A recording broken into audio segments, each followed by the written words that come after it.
So there's a milestone moment in every American family's life, and it's not really getting married or having their first child. It's owning a minivan. So a few years ago, we owned our first minivan, and as I was driving my younger son to his preschool, I was taking him without drinking my morning coffee, which I have been told is a crime in a few countries. And I drove to his preschool, dragging my feet, closing my eyes, and I am signing him in, and I walk him out, or I walk out myself. I left the child inside. I walk out, and I got inside the minivan, and I tried to turn it on, but the key wasn't working. So I took it out, I looked at the key again, and I tried to turn it in again, and it still wasn't working. So I looked at my surroundings, and I suddenly realized that the interior of the vehicle wasn't the same one that I came in. And when I looked outside, the actual owner of the vehicle was crossing his hands, crossing his arms with a frown on his face, wondering what the heck I was doing inside his car. So I had to just apologize profusely and try and convince him that I wasn't trying to steal his vehicle. And that was the day I realized the importance of paying attention. Now you see,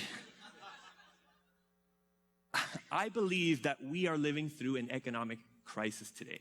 And it has nothing to do with the crash of the stock market or the devaluation of national currencies, but it has everything to do with an economic crisis of attention. You see, I believe that attention is today's most valuable currency. And you might think that I'm going a little bit too far by calling attention a currency, but think about it for a minute. The first characteristic of a currency is that it is in limited supply. Once you wake up in the morning, you only have enough attention to spend on a certain number of things. And our attention collectively as a society is limited by the number of members in society and the number of time that each one of us has. Attention is also valuable. It's also desirable in the marketplace. And there are professions that are built, such as musicians and artists, that are built upon the notion of attracting attention from others.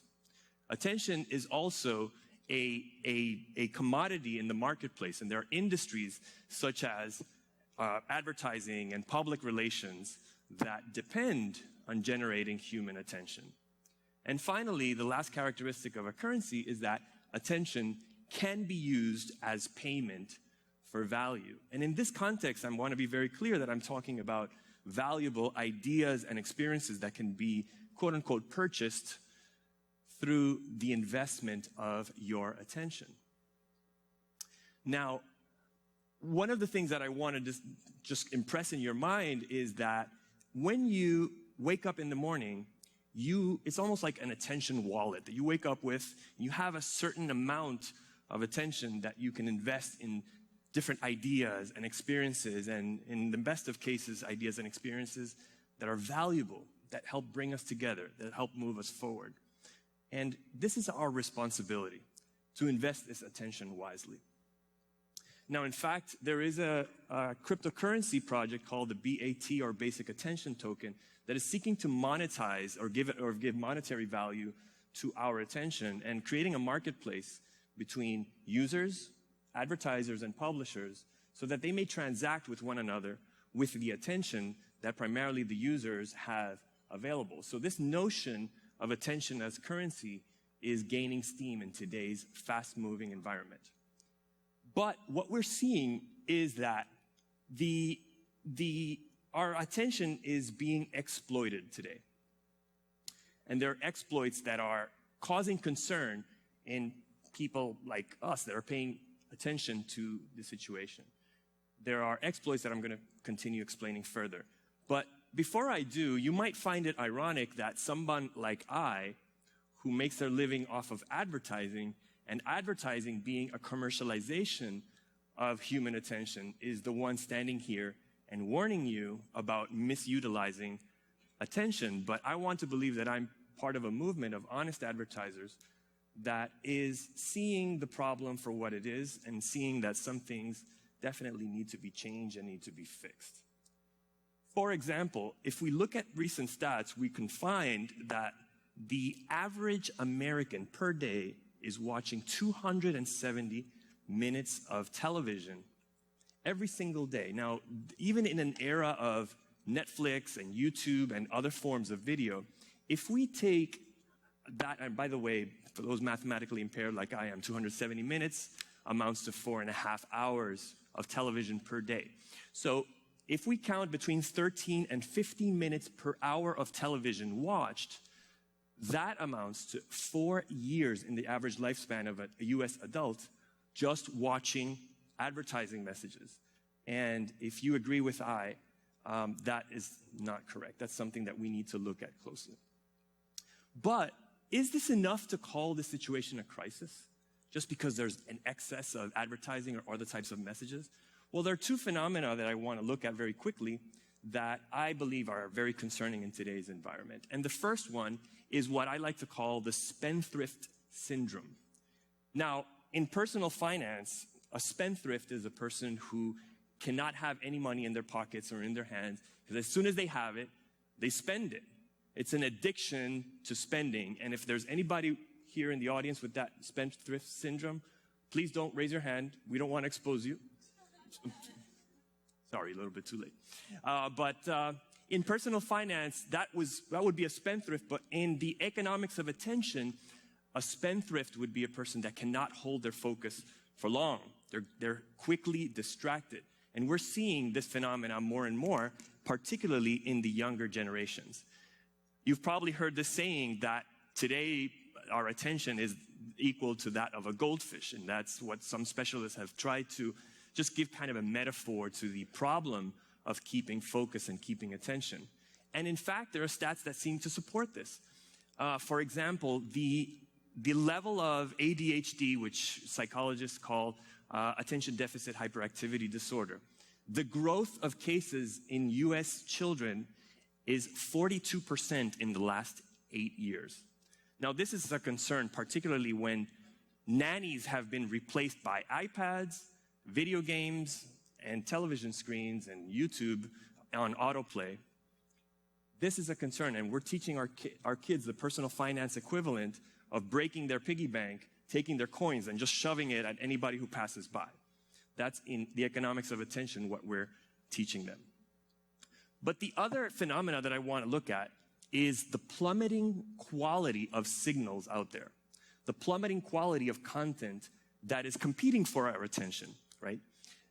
There is a sociological phenomena called the Parkinson's law of triviality.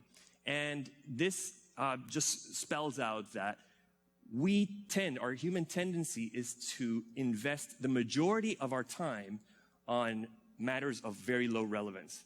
And on the other hand, we invest very little time on matters that are critical. And they exemplify this phenomena in a business meeting setting, where let's say they meet for 2 hours. 1.5 hours are going to be spent discussing the color of the drapes, which brands of coffee should we buy, and who is on vacation and did you enjoy your holiday. Yet only 30 minutes are going to be spent talking about the actual critical matters that were on the agenda for that business meeting. And if you've ever wondered why some business meetings are so boring, this is a hint to that effect. So it's irresistible, but one of the things that we want to talk about as a way of example is the 2016 election period. And I know it's a painful topic. I know we all want to leave it behind, but stick with me for a second. The 2016 election might as well have been renamed 2016 fake news, because this was the keyword that was heard even to this day, that was passed around again and again. And I want to be very clear that when I talk about fake news here, I am not talking about pointing your finger at a news entity that goes against your political ideology and just calling it fake news. In this context, I'm talking about real fake news. For example, Mark Zuckerberg, this is a site called The Shovel. Mark Zuckerberg, dead at 32, denies Facebook has a problem with fake news. So he's dead and he's making a declaration from the grave. Take that. Another example, Obama signs bill forgiving all student loan debt. Any students in the audience? Rejoice. This fake news says that you do not have to pay. And then the last example is one of my favorites. Fake news epidemic turns out to be fake news. So fake news says that there's no fake news. This is awesome. So this is not a problem according to fake news sites. However, a study by Stanford University says that during the 2016 election period, there were around 40 million shares of fake news items on social media. 40 million shares, which led to about 760 million click-throughs to fake news websites. And this impacted 70 million Americans. That's about 21% of our US population. Now, I want you to let that settle in for a little bit. Our last election period, the 2016 election period, was decided on about 80,000 votes sprinkled across 3 swing states. And yet we have 1/5 of our population, of our voting population, being impacted by fake news items that are captivating their attention. But it only gets worse from here, because more stats show that the fake news items actually reached a higher level of engagement, and in social media and digital media, we call engagement likes, shares, comments, etc. By election day, the fake news items had more engagement than items that were generated from entities with journalistic integrity. So not only were the culpable party here the fake news sites, but people like you and I were responsible for sharing this information along and making the situation worse. So in this attention economy, we're seeing fraud, we're seeing counterfeit, we're seeing the same situations that we see in any other type of economy. And this, you'll agree by now, that is a matter of concern. Now, I believe in much more than just complaining about the issue. I believe in much more than just pointing our finger at the problem. And I believe in doing something about it. But what do we do? Now, if we had a personal finance crisis, we would boil it down. We can talk about many, many different tips on how to improve this situation. But we would boil it down to 2 actions to look into. And these are the same actions that I want to propose that we look into in the crisis of human attention. And it's simply looking at our income and our expenses. And I'm going to talk about each one individually in the context of the economics of attention.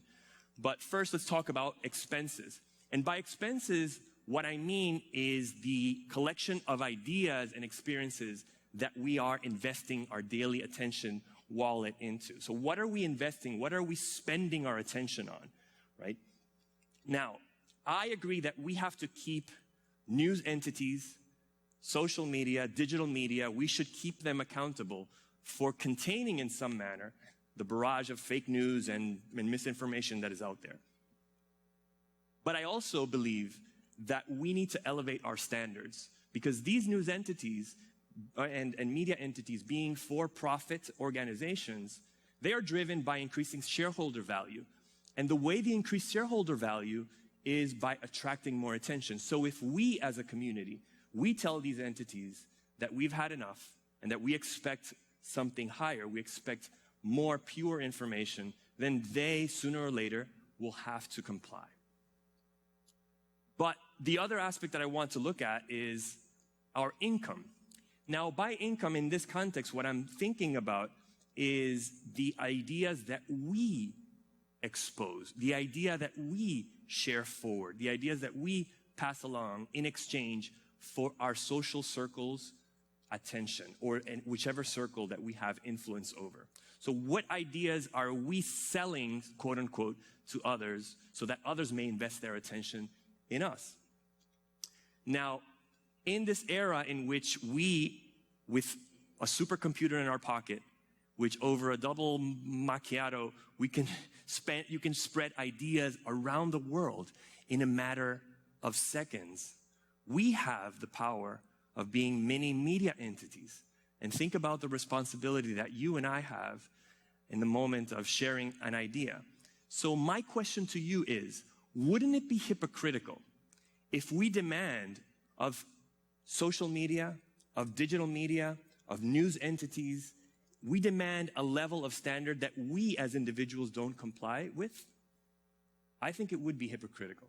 And I think that the same standards that we apply to them must be applied to us in such a manner in which we think before sharing, before forwarding that information, we think about it 1 or 2 times. You think we could do that? So accountability certainly goes both ways. Both in the media entities, the people, the entities that have wide reach to this huge population, but also we, even on an individual one-to-one basis, we can all do better. So to wrap things up really quickly, there are just a few things that I want to say.